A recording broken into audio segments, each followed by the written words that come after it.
Bonjour tout le monde, cette deuxième vidéo elle va s'intéresser à l'installation de notre IDE. Donc comme on l'a mentionné dans le cours, il y a plusieurs versions de d'IDE qu'on peut utiliser. IDE c'est l'abréviation de Environnement de développement intégré, Integrated Development Environment.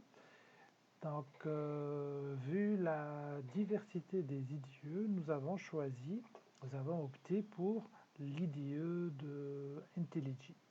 Pourquoi? Parce que ça va être en relation avec votre cours de la session prochaine, le cours de développement Android. Donc, pour télécharger votre IDE, il faut juste faire, toujours ouvrir un navigateur, un furteur, et écrire dedans IntelliJ Download. Et en faisant notre recherche, le premier lien va être le lien de site web de JetBrains. En cliquant dessus, vous allez avoir votre idée. Voilà.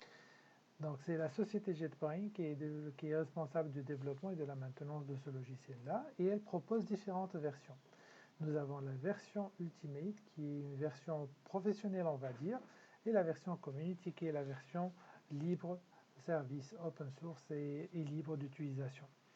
Donc, je vous recommanderais d'utiliser la version Community pour commencer.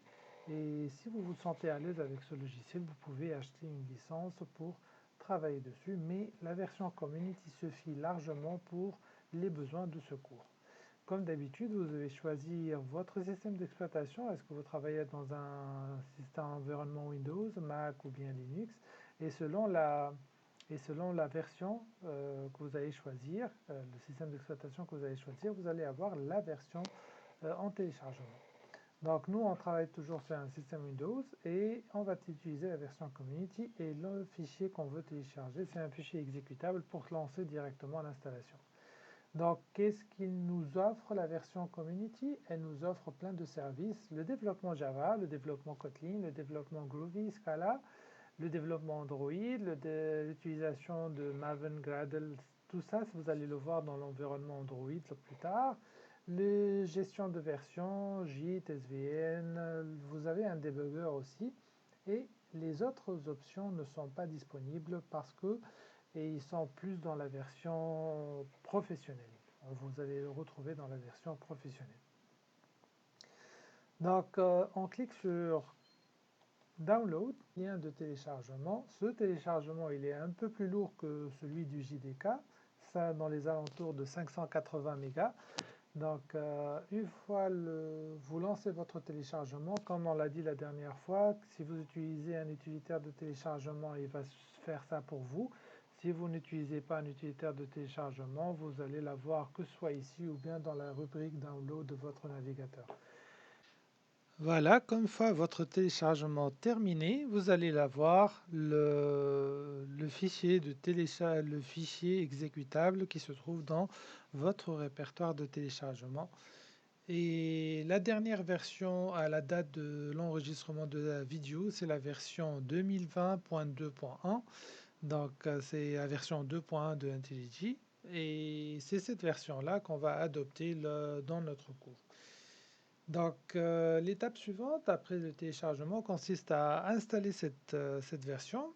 L'installation, comme on l'a fait pour le JDK, il faut cliquer 2 fois sur votre fichier téléchargé si vous travaillez dans un environnement Windows. Voilà, une fois le chargement il est fait, vous allez avoir la première interface d'installation. Comme toutes les interfaces, et un message de bienvenue pour l'installation de la version Community de IntelliJ. Donc en cliquant sur suivant, vous passez à la fenêtre suivante. Là, il vous dit que si vous avez des versions antérieures de IntelliJ, vous pouvez les supprimer et garder juste la dernière. Ensuite, vous avez le répertoire d'installation. C'est une installation typique.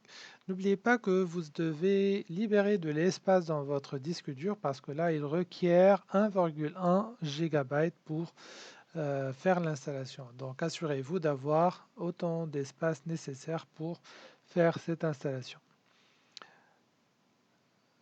Ensuite, on a les options d'installation. Donc, est-ce que vous voulez créer des raccourcis bureau? Est-ce que vous voulez créer la variable d'environnement? Ouais, mettre à jour la variable d'environnement. Est-ce que différentes options associées, par exemple, l'IntelliJ, on va l'associer à tous les fichiers .java. Donc, tout fichier qui va se trouver avec l'extension .java, qui est l'extension de nos fichiers source Java, va s'ouvrir automatiquement avec IntelliJ. Ensuite, on va choisir notre menu d'installation.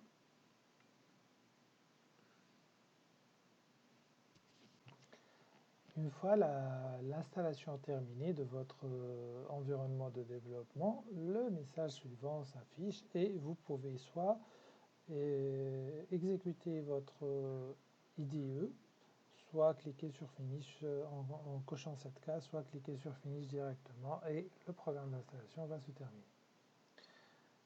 Voilà, donc ainsi prend fin la seconde vidéo et on se retrouvera dans la vidéo prochaine pour faire la configuration des variables d'environnement.